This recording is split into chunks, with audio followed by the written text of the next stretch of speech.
Let's do it.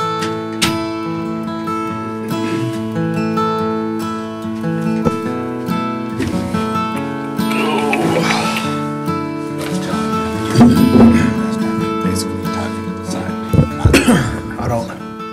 No deep throat. No deep throat in the mic, please. Yeah, this is going to be your camera right here, as opposed to going across. Do what? This is your camera right here. What must this do with that? Just look into it if you talk. You can. All right, there, that. Yeah, like that. Got it. Hey, bugger. All right. No buggers. All right. I got no snare in my headphones. Yeah, what? No snare in my headphones. No snare. It's old Eminem. Oh. Need some cowbell. With peanuts. Got some cowbell. All right, you're good. Let's go. We hot? Yeah. All right, let's roll. First episode of, what are we called? Well, what do we want to call this? Angemar Realty? Angemar Realty, Or is it just real estate in Texas- general. Texas Real Estate? Texas real estate. Not limited to anything. Real estate on the real. Yeah. Under On the, real estate. Real estate for real. Yeah, real estate for real. For reals. But my on-air name is not going to be what you have it at. What's it going to be? Aaron. AA Ron. Aaron. Let's go AA Ron. That'll work. That'll work. Mine's Joe-E. Jodashi. Joe Hypheny. Joe-E. Joe-E. Joe E. Oh, okay. Like All right. Jose. Hose. Hose A. Hose B. Hose B. Yours Yeah. just. Okay. I got you. Probably don't put that on there. It's on. Too late. That's We're the already first- recording? First run. Lovely. Hold on. Wait. There. Yeah, there we go. There we go. Well, there's going to be a lot of post-editing of this in there. So this is one of many that we're going to do, right? Yeah. What other, real estate, we're going to do Hot rods. hot rods, Live music. live Live music, bars, restaurants, sports, And bar? guys drinking. guys drinking, bourbons, That's after hours. preferred. After hours. The after podcast. hours pod. The after hours. Yeah. What's our narrator's name over here? Oh, let me write it out for you. You have a piece of paper? Let me use the back. Do it on the back of one of those. Hold on. We may have to beep this one out, so be ready.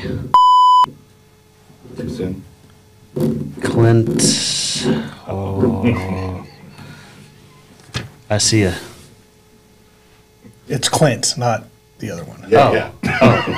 Oh. Okay. Sometimes when you got to write it out. I got bad handwriting. The spacing gets Your messed hand up. autocorrects to- Yeah, it like the L slid over. Yeah. Yeah. It'll drop an I and add a U, and Yeah. your stuff gets nasty after Yeah. that. We had a guy that worked for us in the automotive shop. I bought him a coffee cup like that one time.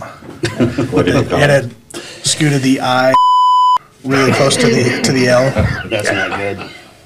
Clint's.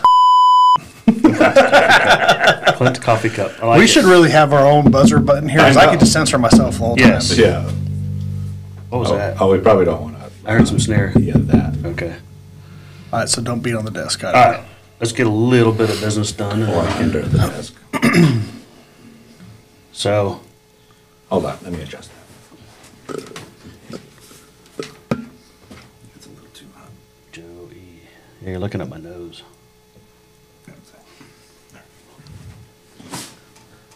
Well, don't forget about Clint's. Clint's rooster.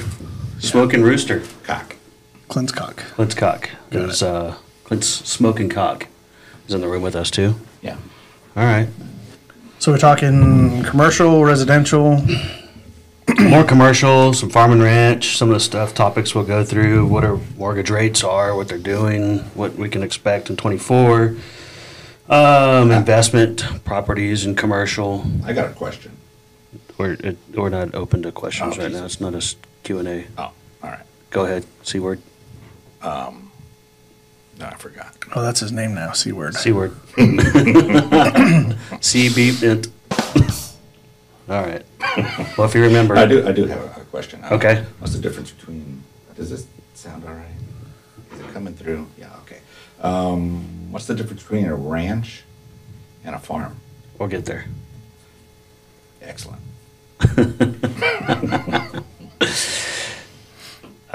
That, we'll come back to that question, but I guess a quick answer is it depends on what part of the world you're from. This one. Well, I mean, I guess a farm could be something as little as, are you raising vegetables, animals, stuff like that, versus ranchers.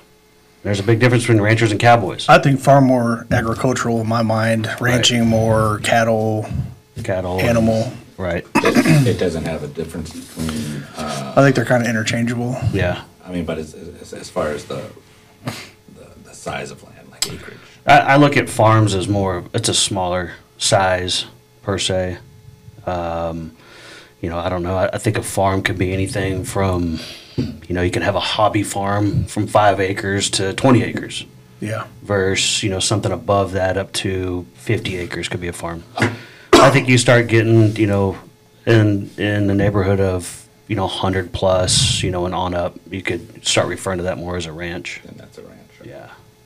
So you have to have 100 acres to have a ranch. I mean, I don't think that there's there's not a law on that per se, but. That's why everything you see real estate wise will say farm and ranch. Farm and ranch. Or farm/ranch, because there's no real. In the contracts in real estate, as far as Texas is concerned and other states that I'm aware of, it's the same contract. It's a farm and ranch contract. Okay. Because a lot of it is the same, and it pertains to, different amenities, different improvements to those lands and what's on there. Okay. Anyway. Okay. Let's start with more, I guess the nuts of the basis of it, what everybody's looking at. What am I doing? Do I buy a house? Do I buy a commercial? Do I invest right now? What are we at? Because the interest rates are pretty jacked comparatively, back 2-3 years ago, back to a previous administration. And there's many factors that involve with that, of course. Interest rates, right now they're plus up and down, 1%, or 0.1%, I should say. You're looking at right now in 30-year mortgages somewhere around 8 to 8.5%. That's tough. That becomes a part of, where am I at buying a house versus, renting a house? Well, it all affects everything. I mean, rents are going to go up if you got interest rates up, right? It's a couple $100 more a month. Yeah, it could be very easily. I've always been, when people say, what do I buy or do I lease? What do I do on residential? I'm like, here's the deal. Interest rates could be 20%. There's, figuratively speaking, on a house mortgage, you're still way ahead of the game if you're buying versus leasing, because what the interest rate is on a lease? 100%.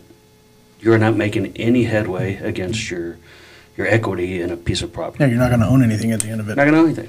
Yeah, you're not going to have it. So you're kind of screwing yourself. Can't borrow against your equity because you don't have any equity. Right. And like we talked about before, you marry the house and you date the interest rate. Interest rate's going to change, up or down.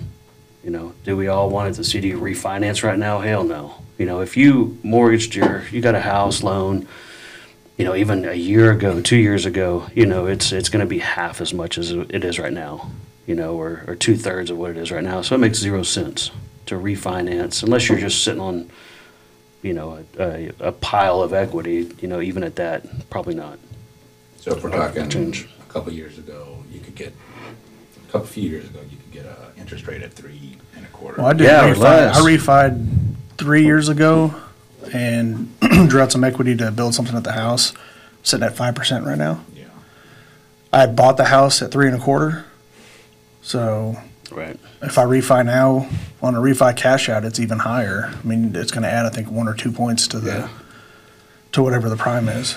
So. And it's a there's an algorithm to it. Hey, can I get this money out, invest it into something else that's going to net me this sort of return versus what my interest rate's going to be?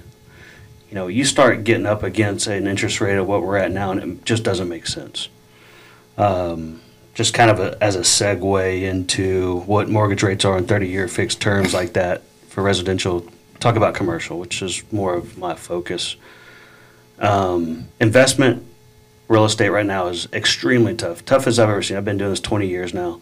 And typically, median cap rate. Cap rates you can kind of consider, it's a capitalization rate you can consider as what's your return on your investment what's your percentage? What are you expecting back? Has usually been around 8 to 8.5 cap, right? 8 to 8.5% cap. That's basically your return or what you can expect after things have been paid, all your expenses. Right now, you'd be lucky to find a 5 to 5.5 cap, right? Which, if you do the math, makes no sense because your money that you're borrowing is more than what you're making, right? On investment properties, that just makes zero sense. Unless you're just sitting on a pile of cash that you're all in cash on cash investments, right? You could probably find another investment somewhere else that's going to net you. I mean, we know people that are making 5 to 8% on different things, money market stuff, that they're doing. You could do stuff like that, but my deal is, man, you still want a tangible asset somewhere that you can touch, feel, smell, and have that sitting there when things turn. You can always hedge against it, when things are better. So again, marry the property, date the interest rate kind of deal. So even if as tough as the market is right now, if you were looking to buy an investment property, what do you recommend? I would strongly recommend right now. So this is very interesting because I cut my teeth on farm and ranch stuff. It's kind of what got me into real estate, was doing some family transaction stuff, personal stuff, farm and ranch, and have worked it from there. So farm and ranch in Texas, and I want to say even majority of Texas land, and I'm more pertaining to what like we referred to earlier as ranch sizes. The 500 acres up, even 100 acres, that's a little bit more. But if you're looking at properties within an hour outside of a large metropolitan area, have doubled in the last 20 years. So let me give you an example. Let's say a 1,000-acre ranch that was an hour away from the Metroplex, from DFW Metroplex. 20 years ago, you could buy for $1,000 an acre, right? It doubled 10 years after that. Then it was $2,000. Now you're upwards of now anywhere from $4,000 to $8,000 on 1,000 acres per acre. I mean, it's insane. The thing with that is, okay,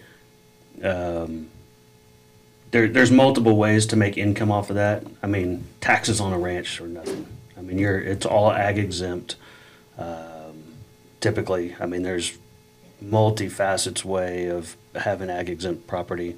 So do you lease it out to somebody with cattle, let them feed on it? Cattle, you could even farm it out, and grow wheat or any other kind of. You could lease it to hunters. Right, hunters. Yeah. I don't know how much there is on the ag exempt for hunters. There is a wildlife exemption that No, you I was can saying get. like looking for ways for to income, create yeah, income yeah. on that property. Yeah, absolutely. Yeah, I mean, the ground leases, grazing leases, that's certainly ways to do it. But the biggest thing is that, man, that's huge. To quadruple something that that it has appraised in that short period of time is just unheard of. You need to have some staying power to stay through it. The good thing is, if you're into the outdoors and stuff like that, or you've got a business to write off entertainment expenses, and you can go do that and take clientele, there's another write-off to go do to use it. You get to use that property. Maybe you don't hang on it for 10, 20 years. What do you want your return to be? Hang on to it for 5 years. You're good. You can take that and roll it into something else, other real estate. What about mineral rights? Mineral rights are still something. One of the biggest things now are water and wind rights.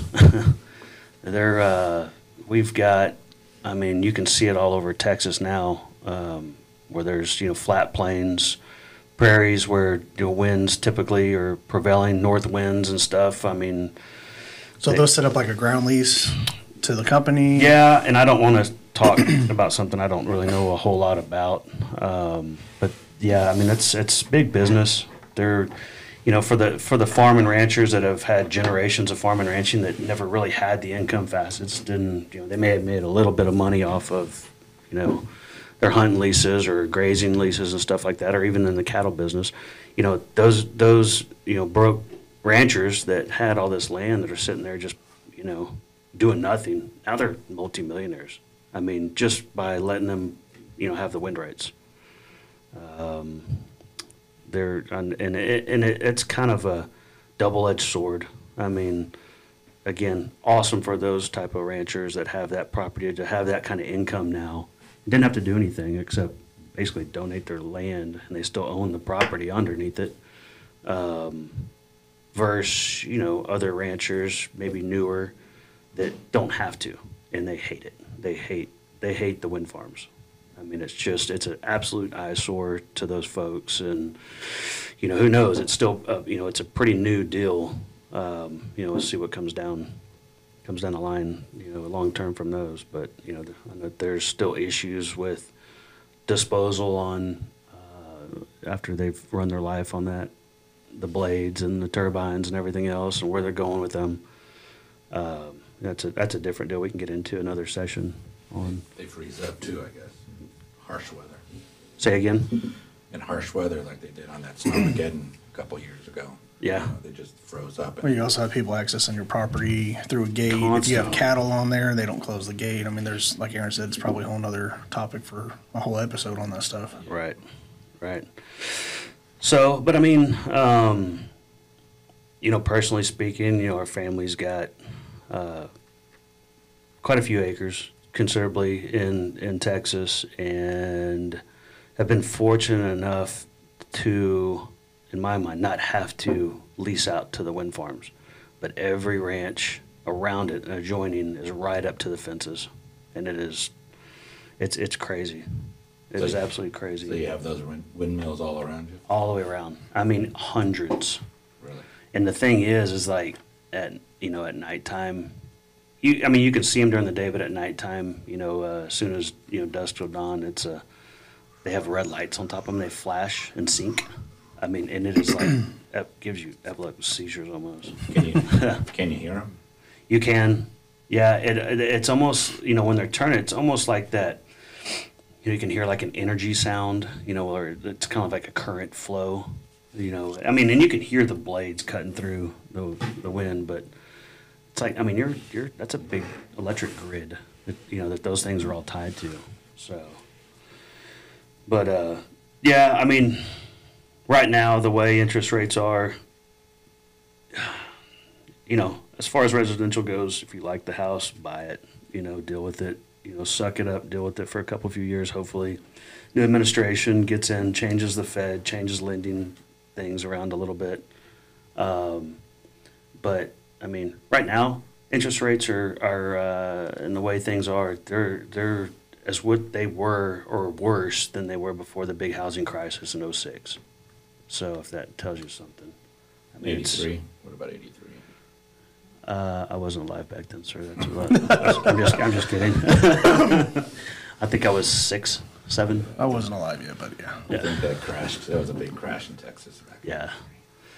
Yeah. So you're saying if you have investment money and you can sit for a while, land right now. Yeah, I would invest. True. Land that you can use. Enjoy it. Use it for 3 to 5 years. Even more. Just whatever your stability is, I guess, that you can withstand. And I've got many clients that were investing in commercial real estate and in the stock market, and just said, F this, we're out, find me some ranch land. That's where it's at, and they enjoy it. They never look back.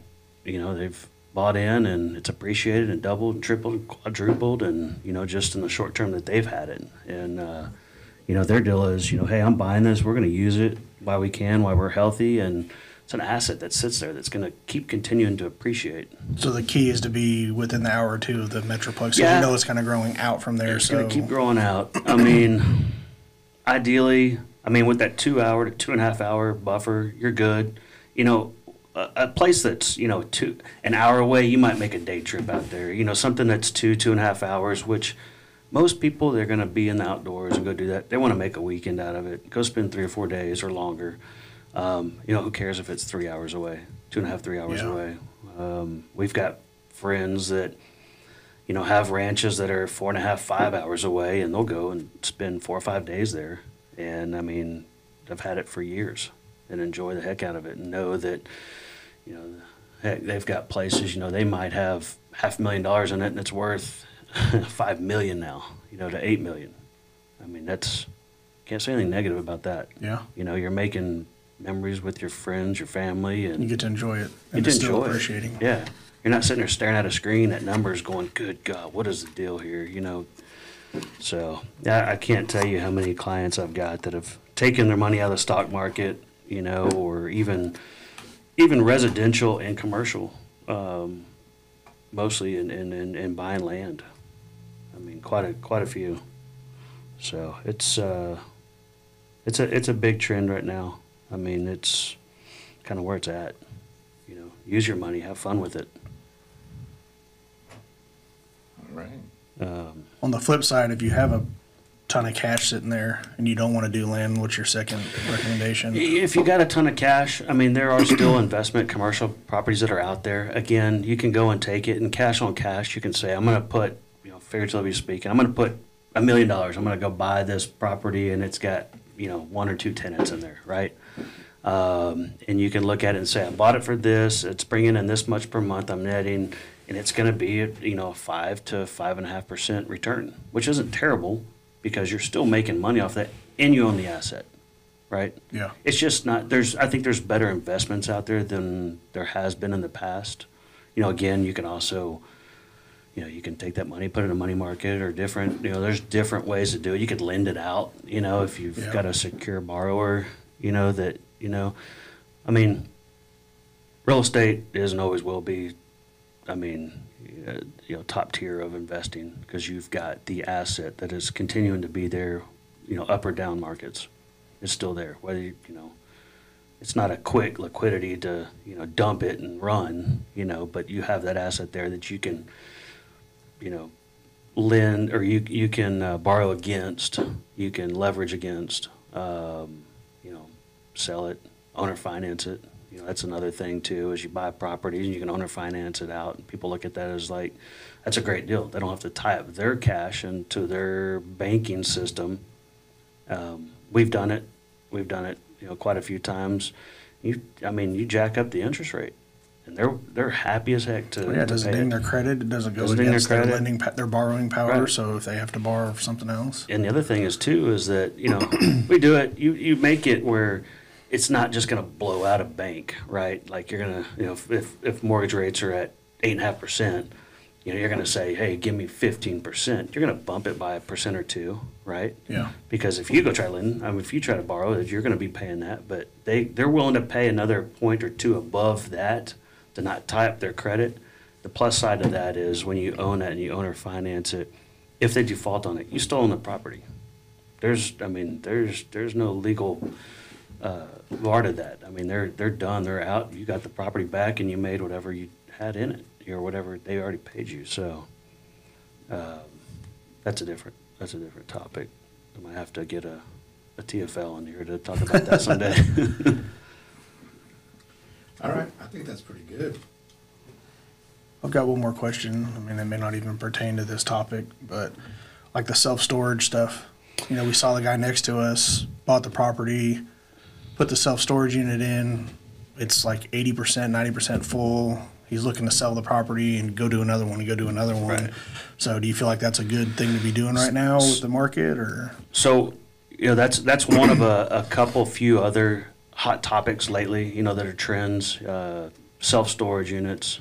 You see them everywhere. Everybody has a bunch of junk and they Right. want Everybody's park got their car in junk. the garage, and rather than the Or garage sell it RVs or off, boats. yeah, they're going to rent a space Yeah. and put all their shit in there, and then Yeah. this will be my kid's problem. It seemed like, they've been around for years and years, and it really started getting hot and heavy whenever COVID hit because Yeah. you couldn't go anywhere except go to the lake and, be on the lake somewhere or be out in the Shop online all day and have shop more shit online. delivered to the house, right? Right. Or, buy an RV and travel. Yeah. Couldn't do anything else. So they had to put those in places. So the boat, RV storage, and self-storage stuff, took off. Again, those are good. I think those are decent, safe investments. That's residual income that's going to come in, and it's going to be. There's a cap rate associated to that. There's a lot of new ones on the market. I think that's going to get to a point where it's going to average out. you may be at half capacity or 3/4 capacity, which is probably still decent, and it's going to come back to what can you buy it for. Yeah. I mean, there's certainly a return on investment to look at. Some of these are expensive. I mean, there's a particular one that we know of. I mean, it's they're 50% full, 50% full, and what does he want? He was wanting like $12 million for it, I think. Yeah. $12 million for it, and I believe that it was bringing in like $35,000 net per month. So when it's at 100% capacity, great, that's a hell of a return. You're just going to have to bear it out, and it's a year old, 2 years old. Yeah. Where does that median, where does that average sit? How long is it going to take to fill that? Yeah, is it sustainable at 80%, or is it going to drop to 20, or right? And the thing is that you got to look at that from a different approach. Okay, the real estate is worth X. It's not going to be worth $8 million unless you look at it from the income side, because there's not. They're pole buildings. They cost X, but after they're there, there's a depreciation. So that's kind of like a twofold property. You're real estate, but it's also a book of business. And right. Can you sustain it if you take it over? Right. And now if you sit there and told me, all right, hey, this thing's a year old or 2 years old, it's 50% capacity, and it's bringing in a netting $35,000 a month, and I think that in another year, I can guarantee you in another year, it's going to bring in $70,000. What is that? I mean, you take 12 million divided by, 70. I don't know, can you do some quick math? Probably not any quicker than you can. Let's see, 12 million. 12 million. Divided by 70,000? Yeah, 70,000 times 12. So let's say it's doing 5.8 million a year, right? That's not right. I'm sorry. Hold on. I'm in. 12 million divided by 70,000. 171.4 months. Or roughly 840,000 net per year. That's at 100% capacity. So you take 12 million divided by 840, right? 12 years? Yeah, or 14.2. That's a hell of a return. But can you guarantee? That's not taken into your overhead. So a lot of those places have electricity costs, right? Sure, but again, that's at security. That's at 100%. That's at 100% capacity. I mean, and again, if you could guarantee that's what it is, I mean, that's easy. I mean, if you can get some sort of return, that's a return on your investment. And this one may be a bad example to use because they haven't filled the whole property up. They still have a bunch of acreage behind that they haven't built on. So we're only looking at the part that they built on. That's what it's generating. I think what we might do, that kind of segues into another good topic. The particular person that we're referring to, I know very well, and we may have him on here one day as a guest, and he can tell us all about it because the guy's retired and he does this. Yeah, this was a. I'm going to do this for fun, hustle. And it's turning holy crap! It turned into a business, and multi-million-dollar, damn near billion-dollar business. I'm sure for him. And they're all around here. I mean, as soon as we say the name, somebody will know exactly because there's one down the street from me. Right. And it's not who you think it is. No. And he's super good dude, knows his stuff, and has great trades that do everything for him. And that's another key thing is, building it for the right price. What about car washes? So that was my next one. Yeah, car washes. So I've always been, I'm like, man, how cool is that? Residual income. Hell, you have a building. What do you have? Water, soap, and, some parts every once in a while. Well, I met a guy that owns a car. He actually owns 3 car washes. And we're referring to car washes. I'm talking about the personal labor, the self car washes, right? Not the drive-through car washes. Yeah, the one you put your quarters in, then you spray it. You spray use it, their brush. use their brush. Yeah. So I just happened to be washing off my truck one day, coming back from a weekend, and he was over there and he was cussing up a storm. And this and that. And I was like, hey, man, what, is everything okay? He's like, these people don't care and on and on. I'm like, hey, is this yours? He was a younger dude, like early 20s. Yeah, I own this one and this one and this one. I'm like, oh, okay, cool, man. Can I pick your brain from it? And he kind of calmed down. I think he may have thought since I was going to pick his brain, I might be interested in buying it. Well, I probably was until after we got finished with the conversation. And I was like, hell no, I couldn't get out of there fast enough. And it was like, they're great, but I'll tell you what, man, if you've got kids, you're married, and you want to travel, that type of lifestyle gets thrown out the window because it's not going to happen. You got to do that stuff during the week. So because your busy days are Friday, Saturday, Sunday when everybody's off of work, and that's when things break. He said, and then you got more kids that come in there that semi take care of their cars, but don't take any care of other people's property. So they'll just slam the guns down on the brushes and run over them and break stuff. He's like, and sometimes it's hard to get parts. Well, guess what? If you've got a 4 or 5 bay car wash and you're down 2 or 3, it's hard to make money when you're waiting on parts to come in. He's like, so you got to stockpile parts and go out there. And he's like, there doesn't net enough money to actually have a staff member out there that's on there, a maintenance guy, even one to run 3. So it just doesn't make sense. Is that still a cash business? Or It's all cash. Well, now there are some that run cards. It has a card swiper in there. Yeah. So just like any other place, you got to charge the Get a surcharge. surcharge, yeah. Charge a surcharge. But he said he did make the point. He said, people that swipe their cards, he said they'll let it run. He's like, if you don't push the stop button, it'll automatically hit you for $10. Yeah. It'll shut off after $10. I might have been guilty of that a couple of times, but he said so. There's that, and it's printed in big letters, on the box when you swipe it. Hey, if you don't push stop, it's gonna hit it for $10. Unless you push stop. So, there's that. Again, you own the real estate of that. It does have a little bit of money coming in, but you're going to work your ass off. So, trying to think, any kind of other, just passive income as far as investment, commercial real estate goes. Unless you're willing, of course, and a car wash is kind of considered retail, and retail is 24/7. It's rough. It's rough. Yeah. Yeah. Yeah, the farm and ranch, going back to that, we had this past dove season, a friend of mine and his dad and myself, we went on a day lease up in Denton. And the guy literally, he didn't own the land. He knew a bunch of farmers in the area that literally farmed the land. So, you're hunting in somebody's farming fields or whatever, and they fresh cut them or whatever. But, it was like $120 a day. Right. And, 60, 70 people lining up, down these fields or whatever. And this guy literally, all his job was get permission from the landowner, hook up the hunters, take the money. He paid the landowner. He kept the difference. But, I'm looking at there's 60, 70 of us out there. And he's like, oh, yeah, this is one of 10 fields I have around here in this area. And I'm thinking, man, that's, pretty legit. For that farmer, that rancher that's, semi-retired, still, grows some things. It's great.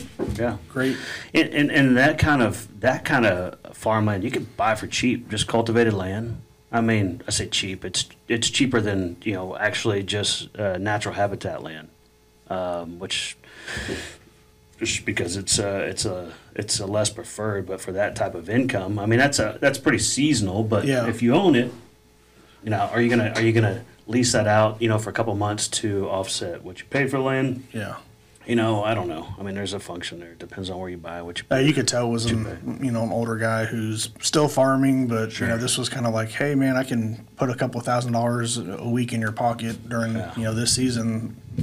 Hell yeah, why not? And even that too. If you want to have the birds, we do a lot. You've been out there. We do. It takes a lot of work. Oh yeah. To even grow sunflowers. With the plowing at the right time of the year to get them up and. You have to use hose. Huh? You have to use hose to plow those things. Are we still talking about ranching?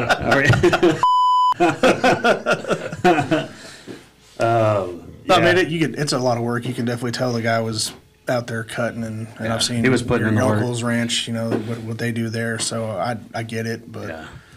There's a lot of work, but like you said, if you own the property and it's there, and there's not a whole lot of money to be made, I think, anymore from what we've seen and heard. Unless you got thousands and thousands of acres, to grow and harvest, crops and stuff. You got a 90, 100 acre wheat field that you can go do that. Yeah, absolutely. Okay. That's certainly a way.